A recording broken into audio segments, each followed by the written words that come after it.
놀라우신 은혜를 예비하셔서 감사합니다. 하나님 이 시간 성령으로 함께 하시고 하나님 말씀으로 새롭게 되고 하나님 말씀 안에 거하는 귀하고 복된 시간 되게 하여 주시옵소서. 감사드리며 예수님의 이름으로 기도드립니다. 아멘. 하나님의 장자인 나는 말씀만 대하면 나는 말씀을 읽을 때가 아멘 아멘. 우리 골로새서 3장 1절 말씀 같이 한번 읊조려 보겠습니다. 시작. 그러므로 너희가 그리스도와 함께 다시 살리심을 받았으면 위의 것을 찾으라. 거기는 그리스도께서 하나님 우편에 앉아 계시느니라. 네 번 읊조려 보겠습니다. 시작. 그러므로 너희가 그리스도와 함께 다시 살리심을 받았으면 위의 것을 찾으라. 거기는 그리스도께서 하나님 우편에 앉아 계시느니라. 그러므로 너희가 그리스도와 함께 다시 살리심을 받았으면 위의 것을 찾으라. 거기는 그리스도께서 하나님 우편에 앉아 계시느니라. 그러므로 너희가 그리스도와 함께 다시 살리심을 받았으면 위의 것을 찾으라. 거기는 그리스도께서 하나님 우편에 앉아 계시느니라. 그러므로 너희가 그리스도와 함께 다시 살리심을 받았으면 위의 것을 찾으라. 거기는 그리스도께서 하나님 우편에 앉아 계시느니라. 그러므로 너희가 그리스도와 함께 다시 살리심을 받았으면 위의 것을 찾으라. 거기는 그리스도께서 하나님 우편에 앉아 계시느니라. 너희가 그리스도와 함께 다시 살리심을 받았으면 이라는 제목으로 같이 은혜를 받고자 합니다. 그러므로 너희가 그리스도와 함께 살리심을 받았으면 우리가 누군가, 우리가 어디에 속해 있는가, 그리스도와 함께 다시 살리심을 받은 자죠. 우리가 누군가를 아는 게 중요하죠. 내가 누군가를 알면 그대로 사라지기 때문에 그렇습니다. 결국 사람은 내가 누군가 아는 게 전부라고 할 수가 있죠. 우리 학생들이 또 이렇게 새벽에 나와서 기도하고 또 말씀으로 훈련받고 또 가장 소중한 시간들을 보내고 있는데, 결국 이렇게 학교에서 또 우리 삶 속에서 교회에서 우리가 배우는 게 사실은 한 가지죠. 내가 누군가, 내가 그리스도 안에서 죽은 자요 그리스도 안에서 산 자다. 내가 누군가 한 가지 왜냐하면 그걸 알면 그대로 사라지기 때문에 그렇습니다. 우리가 누구였냐면 범죄와 육체의 무할례로 죽었던 자죠. 육체의 무할례로 범죄할 수밖에 없는 자죠. 육체의 무할례는 죄인데 육체로 살 수밖에 없는 자라는 뜻이죠. 육체의 무할례, 육체를 자르지 않는 자이기 때문에 육체로 살 수밖에 없는 자죠. 근데 하나님의 은혜로 그리스도의 할례를 입어서 그리스도와 함께 죽고 그리스도와 함께 다시 산 자가 되었습니다. 하나님께서 우리를 그와 함께 살리셨죠. 이게 무슨 말인가?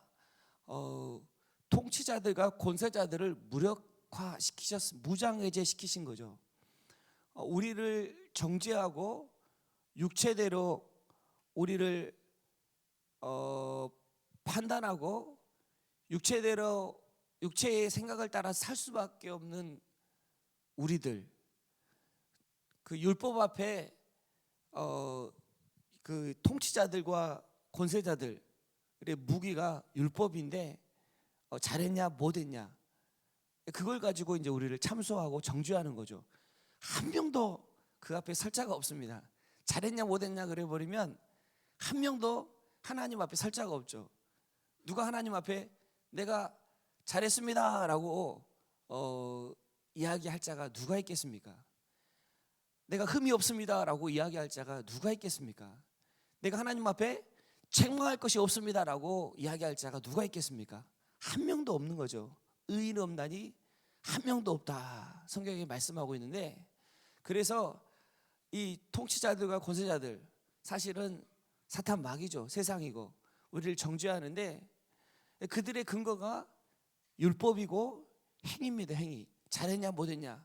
근데 그걸 무력화시킨 거예요. 어떻게 무력화시켰냐면 우리의 육체가 주와 함께 그리스도와 함께 죽게 하신 거예요. 더 이상 정죄할 대상이 사라진 겁니다. 죽은 자예요. 우리를 거스르고 불리하게 하는 법조문으로 쓴 증서를 지우시고 제하여 버리사 십자가에 못 박으시고 근거 법이 없어진 거예요. 우리를 정죄할 수 있는 행위를 근거로 우리를 정죄할 수 있는 법이 없어진 겁니다. 무슨 말이냐면 하나님과 사랑의 관계를 맺은 거예요. 아들의 관계가 된 겁니다. 이와 같이 너희도 너희 자신을 죄에 대해서는 죽은 자요 그리스도 안에서 하나님께 대하여 살아있는 자다. 이게 우리의 정체성이죠. 죄에 대해서는 죽은 자입니다. 죄가 정죄할 대상이 없어요. 육체가 그리스도와 함께 죽어버린 거예요. 그리스도 안에서 하나님께 대하여 살아있는 자다. 우리의 생명은 한 가지입니다. 한 가지. 하나님 앞에 살아있는 생명밖에 없어요. 더 이상 육체가 살아있지 않고 그리스도 안에서 우리의 생명, 우리의 존재의 모든 본체고 근거가 하나님 앞에 의롭게 된 나만 있는 거예요. 하나님께서 나를 의롭게 보시는 겁니다. 그러므로 그리스도 안에 있는 자에게는 결코 정죄함이 없나니 이는 그리스도 예수 안에 있는 생명의 성령의 법이 죄와 사망의 법에서 너를 해방하였습니다 라고 말씀하죠. 죄가 너희를 주장하지 못하리니 이는 너희가 법 아래 있지 아니하고 은혜 아래 있다. 전에 우리가 적용받았던 법이 죄와 사망의 법입니다. 이게 이제 율법이고 이게 우리의 행위에 근거한 행위에 기초한 법이죠. 잘했냐 못했냐, 똑바로 하고 있어, 똑바로 못하고 있어, 똑바로 잘하고 있어, 네, 이렇게 하고 있는 법이죠. 이게 이제 근데 그 앞에 설 자가 아무도 없습니다. 죄와 사망의 법, 잘했냐 못했냐 했을 때 하나님 앞에 설 수 있는 자가 한 명도 없죠. 하나님 앞에 엄마 아빠 하고 달려갈 수 있는 자가 한 명도 없습니다. 멈칫멈칫해야 돼요. 그 품에 안길 수 있는 자가 한 명도 없어요. 누가 이렇게 그 엄마를 보는 순간 달려들더라고요. 그래가지고 제가 보면서 야 그냥 뭐 그냥 엄마를 보는 순간 엄마 하고 그냥 달려가더라고요. 그 품에 안기더라고요. 달려갈 수가 없습니다. 하나님 앞에 자녀가 아니면 달려갈 수가 없죠. 내가 잘했나? 갈 수 있나? 갈 수 없나? 내가 흠이 있나? 흠이 없나? 근데 하나님만 생명이거든요. 그러니까 생명을 공급받을 방법이 없는 거예요. 하나님 앞에 가지 못하니까, 은혜의 보좌 앞에 담대히 나가지 못하니까 죄와 사망의 법에 걸려가지고 갈 수가 없는 거예요. 항상 이렇게 뭐 잘못하면은 이게 걱정이죠. 엄마가 언제 오나, 아빠가 언제 오나, 빨리 오시면 안 되는데, 늦게 오셔야 되는데, 그냥 그 초조하죠. 그 시간만큼은 죄와 사망의 법 아래 있는 거죠. 근데 우리가 지금 적용받고 있는 법이 무슨 법이냐면 생명의 성령의 법입니다. 생명의 성령의 법은 은혜의 법이고, 우리가 더 이상 법 아래 있지 않고 은혜 아래 있는 거예요. 전혀 우리의 허물과 약점과 우리의 실수와 우리의 연약함이 전혀 하나님과의 관계에서 문제가 되지 않는 겁니다. 하나님은 우리 징계하시죠. 하나님은 우리 훈련하시죠. 얼마나 감사한지 모릅니다. 징계가 없는 자는 사생자예요. 하나님께서 그걸 통해서 나를 도우시는 거죠. 하나님의 사랑 안에 가도록 하자. 그럼에도 불구하고 하나님과의 사랑의 관계에서는 아무 상관이 없는 거예요. 아무 문제가 없는 겁니다. 나의 연약함, 나의 부족함, 나의 실수가 하나님 앞에 서는 때에는 아무 문제가 없는 거예요. 하나님께 언제든지 달려가서 아빠하고 그 품에 안기는 겁니다. 엄마하고 그 품에 안기는 거예요. 왜냐하면 우리가 은혜 아래 있기 때문에 그렇습니다. 너를 해방하였습니다. 결코 정죄함이 없나니. 그러므로 너희가 그리스도와 함께 다시 살리심을 받았으면, 이게 우리입니다. 우리. 너희가 죽었고 너희 생명이 그리스도와 함께 하나님 안에 감추어졌다. 우리의 생명이 어디에 있냐면 하나님 안에 있어요. 하나님 안에. 누구와 함께? 그리스도와 함께. 감추어졌다 이 말은 잘 보호받고 있다. 잘 싸가지고 쌈짓돈 이렇게 할머니가 꾸깃꾸깃 이렇게 싸가지고 가지고 계신 것처럼 우리를 가장 안전한 곳에 이렇게 잘 보호하고 있는 거예요. 그리스도와 함께 우리의 생명이 그곳에 있습니다. 우리의 생명이신, 이제 우리의 생명은 그리스도예요. 그리스도. 그리고 그리스도와 함께 영광을 받게 되어 있습니다. 여러분들이 고난을 받죠. 현재의 고난은 장자와의 영광과 좋게 비교할 수 없습니다. 힘들고 어렵지만 여러분 안에 그 하나님이 주시는 영광과는 비교할 수가 없어요. 여러분들이 고난받고 힘들고 어렵지만 새벽에 나오는 것도 쉽지 않고 어렵지만 그러나 여러분들이 받을 영광과는 비교할 수가 없습니다. 하나님께서 그리스도 안에서 생명을 주셨고 그 영광을 함께 주셨기 때문에 그래요. 위의 것을 찾으라. 그곳에 그리스도께서 하나님 우편에 계시기 때문에 그렇습니다. 우리가 거하는 위의 모든 좋은 것은 위로부터 옵니다. 모든 좋은 것은 위로부터 공급받아요. 하나님의 생명, 하나님의 소망, 기쁨, 전부죠. 전부.